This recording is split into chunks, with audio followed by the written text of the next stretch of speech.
जय हिंद स्टूडेंट, आप सभी का स्वागत है हमारे इस केमिस्ट्री के सेशन में। जैसा कि मैं आप लोग के सामने प्रत्येक दिन साइंस का इम्पोर्टेंट क्वेश्चन लेकर के आ रहा हूं, तो आज का जो हमारा सेशन है वो केमिस्ट्री का केमिकल रिएक्शन से है। ठीक है, तो चलिए ज़्यादा बातें न करते हुए टॉपिक स्टार्ट करते हैं। तो आशा करते हैं आप लोग सभी स्वस्थ होंगे, मस्त होंगे और अपने कामों में व्यस्त होंगे, और अधिकतर काम वो होगा कि आप अपनी परीक्षा की तैयारी कर रहे होंगे। ठीक है, क्योंकि जितनी ज़्यादा परीक्षा की आप तैयारी करेंगे, मेहनत करेंगे, उसी के अनुसार आपका रिजल्ट आएगा, और उसमें मेरा भी जो है जो योगदान होगा वो हम देंगे आपको। डेली बाय डेली जो है साइंस के महत्वपूर्ण टॉपिक लेकर के हम आपके सामने आएंगे। तो आज का मेरा टॉपिक है रासायनिक अभिक्रिया किसे कहते हैं, केमिकल रिएक्शन। तो कहता है वह प्रक्रिया जिसमें एक अथवा एक से अधिक रासायनिक पदार्थ परस्पर क्रिया करके स्वयं से भिन्न गुण वाले पदार्थ का निर्माण करता है, रासायनिक अभिक्रिया कहलाता है। यानी जब कोई पदार्थ या तो अकेले या एक से अधिक जो रासायनिक पदार्थ होगा वो परस्पर क्रिया करके अपने से भिन्न गुण वाले नए पदार्थ का जो निर्माण करेगा, तो हम उस प्रकार के रिएक्शन को हम बोलेंगे केमिकल रिएक्शन। एग्जांपल में देखिए, जैसे ये हाइड्रोजन है ना, H2 और O2। हाइड्रोजन गैस के रूप में जो है H2 के रूप में रहता है, क्योंकि ये हाइड्रोजन द्विपरमाणविक अणु होता है और ऑक्सीजन भी द्विपरमाणविक होता है। ठीक है, तो ये हाइड्रोजन और ऑक्सीजन आपस में जब क्रिया किया तो अपने से नए गुण वाले पदार्थ यानी जल का निर्माण किया, वाटर का निर्माण किया।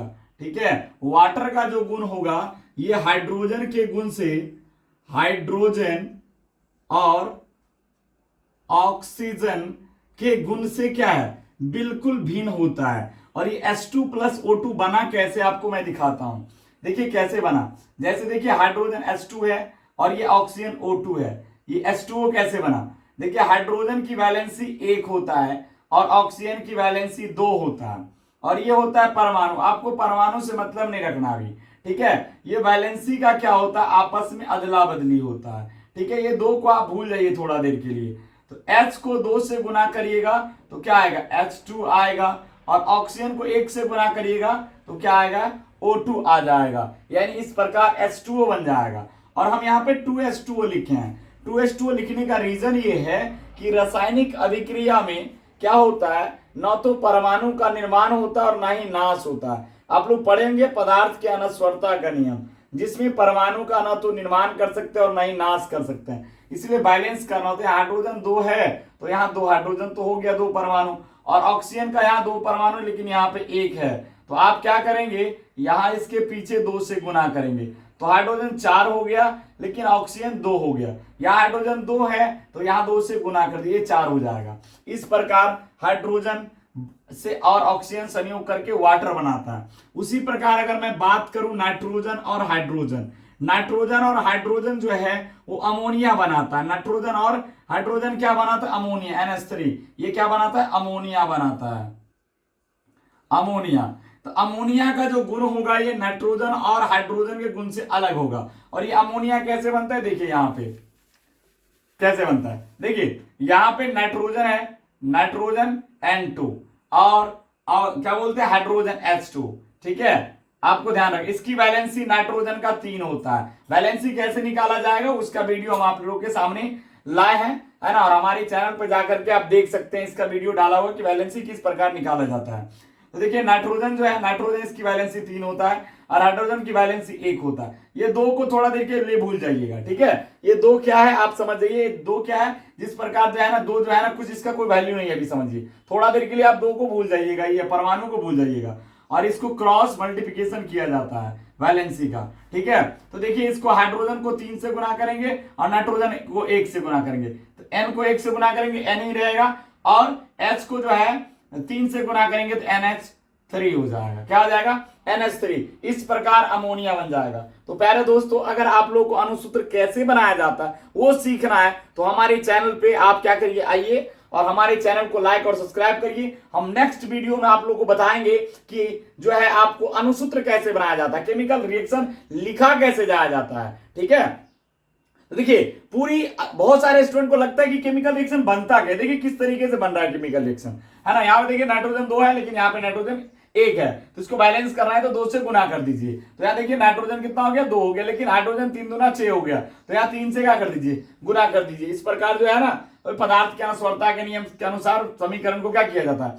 बैलेंस किया जाता है। यहां तक समझ में आ गया। देखिए ये 2 पॉइंट मैंने लिखा है, रासायनिक अभिक्रिया में भाग लेने वाला पदार्थ अभिकारक कहलाता है। देखिए हाइड्रोजन और ऑक्सीजन, मैं थोड़ा इसको रफ करता हूं, इसको थोड़ा मिटा दे। देखिए दोस्तों अभी जो है थोड़ा जगह कम है, जिसके कारण मैं इसको मिटा रहा हूं, ठीक है। अब देखिए यहां पे देखिए रासायनिक अभिक्रिया में भाग लेने वाले पदार्थ क्या कहलाते हैं, अभिकारक कहलाते हैं।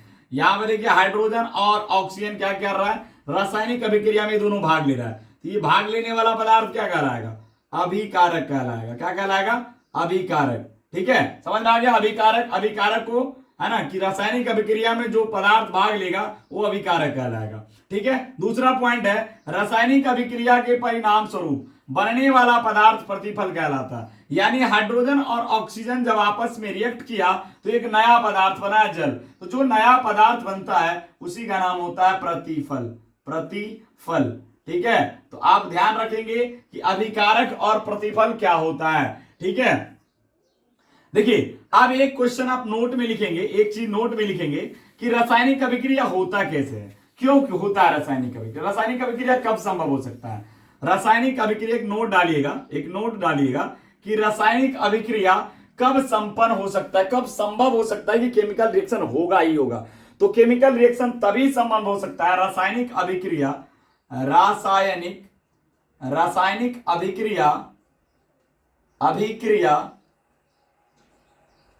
तभी संभव है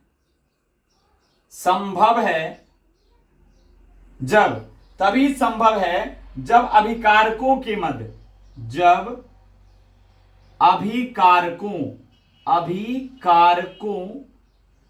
के मध्य, अभिकारकों के मध्य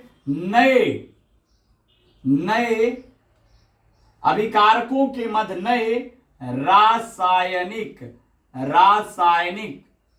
बंध का निर्माण, नए रासायनिक बंध का निर्माण होता है, अथवा पहले से बने, अथवा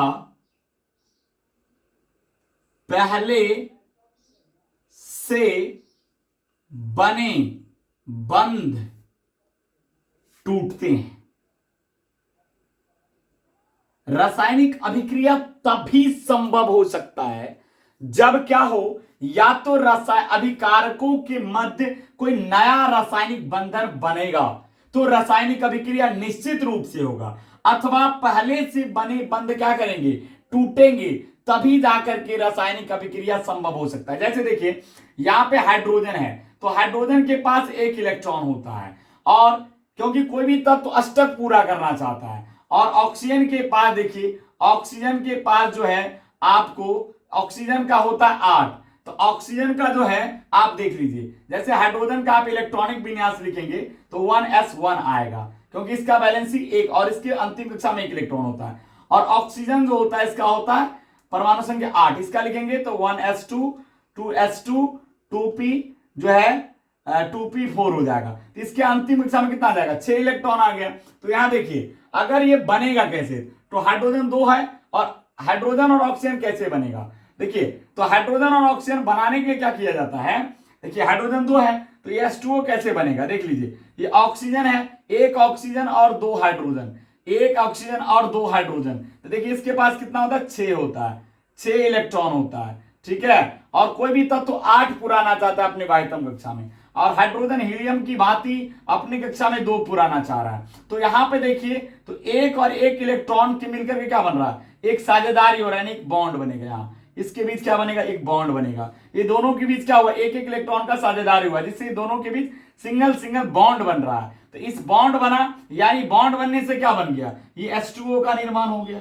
H2O का निर्माण हो गया। यानी रासायनिक अभिक्रिया में क्या हो सकता है, तभी संभव हो सकता है जब या तो रासायनिक बंध बनेगा, या तो पहले से जो बंध बना हुआ है वो टूटेगा। ठीक है, तो अगले जो हम एपिसोड में अगले नेक्स्ट वीडियो में हम देखेंगे कि रासायनिक अभिक्रिया कितने प्रकार का होता है। ठीक है, तो अगर आपको वीडियो अच्छा लगे तो सबसे पहले हमारे चैनल को लाइक और सब्सक्राइब करेंगे, ताकि हमें मोटिवेशन मिले कि हम जो वीडियो बना रहे हैं वो आप लोग को पसंद आ रहा है, आप लोग के लिए उपयोगी है, तभी जाकर हम वीडियो बना सकेंगे। ठीक है, तो इतना। जय हिंद, जय भारत।